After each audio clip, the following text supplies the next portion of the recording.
Welcome जी। Budget 2024-2025 जो कि announce हो चुका है।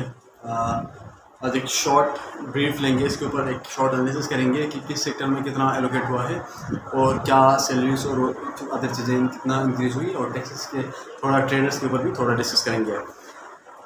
तो अस्सलाम वालेकुम, वेरी वार्म वेलकम आप सभी को कि जो बजट है 2024-2025। सबसे पहले मैं बता दूं, टोटल बजट 2024-2025 का है वो 18 ट्रिलियंस। ओके, पिछले साल 2023-24 उसका था 14 ट्रिलियंस। उससे भी पिछले साल 2022-2023 उसका था 9 ट्रिलियंस। तो ये बजट जो है हर साल क्या क्या इंक्रीज होते होते 18 ट्रिलियन तक आ गया है 2024 और 5 का। अब एक और व्यू दूंगा आपको ओवरऑल बजट का।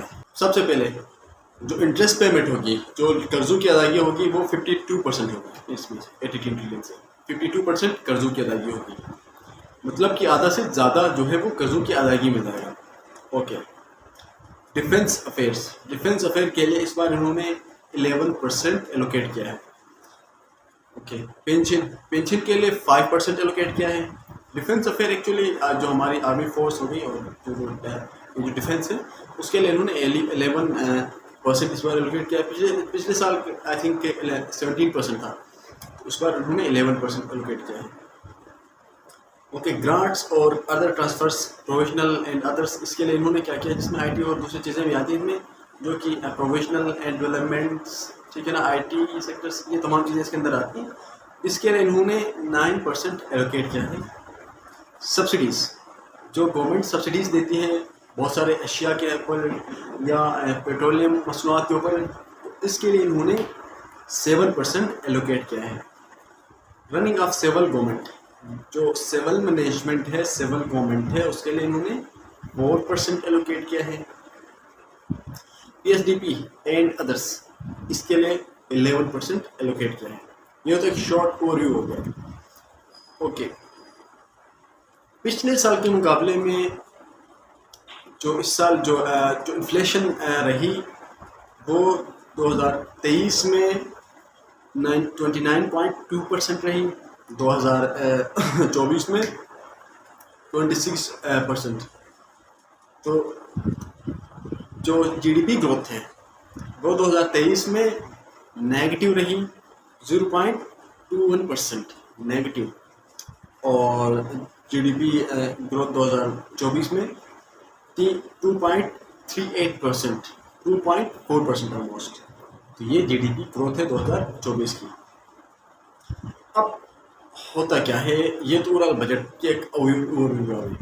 अब होता क्या है कि जो हमारा जो इंटरेस्ट एरिया है वो तो पब्लिक सेक्टर से, हमारे जो क्या कहते हैं कि डिफेंस से हो गया, दूसरे हेल्थ एंड एजुकेशन सेक्टर है, तो इनकी क्या एलोकेशन है, और दूसरा इनकम्स वगैरह बिजनेसेस। तो पहले बात करते हैं हम हेल्थ एजुकेशन सिस्टम की।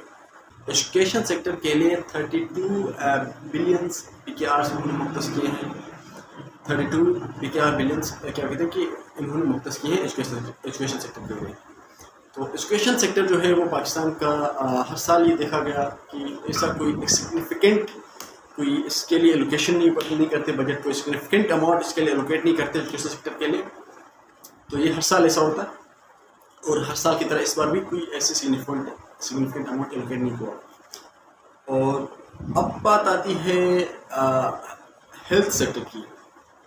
तो हेल्थ सेक्टर का भी यही है कि 19 बिलियंस PKRs, तो ये भी कोई ऐसी कोई सिग्निफिकेंट अमाउंट नहीं है। तो हेल्थ सेक्टर में भी हर साल गवर्नमेंट कम से कम करती है, मतलब इसी तरह इसको मिनिमम प्रायोरिटी लेवल में आई थिंक रखते हैं, तो इसमें इतना ज़्यादा इन्वेस्ट नहीं हो रहा है, हर साल इसी तरह कम हो रहा है।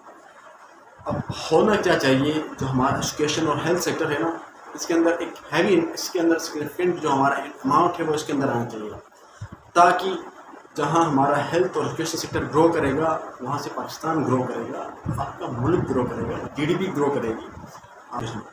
अब बात करते हैं हम ट्रेडर्स के हवाले से क्या सुने। जो इंपोर्ट और एक्सपोर्ट्स में ड्यूटीज़ थी वो बरकरार हैं। जो एग्जामिशंस थी कुछ इलेक्ट्रिक कार्स और हाइब्रिड जो कार्स पर जो एग्जामिशंस थी वो इन्होंने ख़त्म करी है, और वो एग्जामिशंस अभी ख़त्म करी, उन पर भी टैक्स लागू होगा, ड्यूटीज़। तो हमारी जो लोकल इंडस्ट्री है उसको प्रमोट करना चाहती है गवर्नमेंट, तो इस वजह से हमारे जो लोकल ऑटो मैन्युफैक्चरिंग कंपनीज हैं उसको प्रमोट करने के लिए उन्होंने एक्सपोर्ट्स पर टैक्स लगाए हैं। अब बात करते हैं सैलरीड पर्सनस की, उनका क्या सवाल है। जो एम्प्लॉयज़ हैं, एम्प्लॉयमेंट इनकम होती है, उस पर उन्होंने टैक्स रियायत टैक्स जो थे वो उसी तरह बरकरार रखे हैं और बल्कि डबल किए गए हैं। सबसे पहले इंक्रीमेंट की बात करते हैं। जो उस 1 ग्रेड से लेकर 16 ग्रेड के जो ऑफिसर्स थे, जो एम्प्लॉय थे, उनकी 25% टैक्स इंक्रीज़ 25% इनकम इंक्रीज़ की गई है, 25% का इंक्रीमेंटल। और जो 17 ग्रेड से लेकर 22 ग्रेड तक जो ऑफिसर्स हैं उनका 20% से इंक्रीमेंटल लग जाएगा उनकी इनकम पे। ओके, जो पेंशनर्स हैं, जो रिटायर्ड एम्प्लॉयज़ हैं, उनकी 15% इंक्रीज होगी। ओके, जो टैक्स की बात करते हैं इनकी सैलरी की, जो एम्प्लॉयज़ सालाना 6 लाख कमाते हैं उनके लिए टैक्स एग्जम्प्ट है। जो एम्प्लॉयज़ 6 लाख से 12 लाख के बीच फॉल करते हैं सालाना इनकम, उनकी 12 लाख से 6 लाख के बीच में आती है, तो वो 5% टैक्स अदा करेंगे। ओके, और जो लोग 12 लाख से ज़्यादा कमाते हैं, 12 लाख से 24 तक कमाते हैं, तो वो 15% टैक्स अदा करेंगे। उससे ऊपर 20%, 30%, 35%। और जो 40 लाख, जो कि 4.1 मिलियन से ज़्यादा कमाते हैं, वो 45% मैक्सिमम जो टैक्स होते हैं वो अदा करेंगे। तो ये टैक्स जो है वो जो प्रोग्रेसिव टैक्स सिस्टम जो है उसकी तरफ गए हैं। तो जो जितना ज़्यादा कमाएगा वो उतना ज़्यादा टैक्स पे करेगा, उसकी तरफ गए गवर्नमेंट, इसलिए इस मॉडल की तरफ गए। तो ये हो गया टैक्स का, जो एम्प्लॉयमेंट का। लास्ट में बात करूँगा डिफेंस सेक्टर। डिफेंस सेक्टर के लिए उन्होंने 11% जो मुख्तस किया है, उसमें आता है 2122 बिलियन, 2122 बिलियन जो कि उन्होंने मुख्तस किए हैं डिफेंस सिस्टम। ओके, होना चाहिए हमारा जो कंट्री है उनका डिफेंस, जो हमारा जो आर्मी है उसका, और उसकी स्ट्रॉन्ग डिफेंस सिस्टम होना चाहिए आर्मी के फाइनेंस के ऊपर। तो उन्होंने इतना मुख्तस किया है, दैट्स गुड। तो चाहिए कि हमारी जो गवर्नमेंट जो है उसको चाहिए कि इस टाइम हमारे लिए जो GDP ग्रोथ और गवर्नमेंट की जो पाकिस्तान की ग्रोथ के लिए, और ग्रोथ के लिए जो हमारी जो 2-3 चीज़ें जो प्रायोरिटी में जो रखनी चाहिए वो है एजुकेशन, ठीक है ना, IT, हेल्थ, ये जो तीन चीज़ें जो है हमारे लिए इट्स आवर बेसिक, जो कि फर्स्ट प्रायोरिटी में जो हमें लगता है कि फर्स्ट प्रायोरिटी में होनी चाहिए, कि जो हमारा एजुकेशन, IT, हमारा हेल्थ, इनको प्रायोरिटी देनी चाहिए।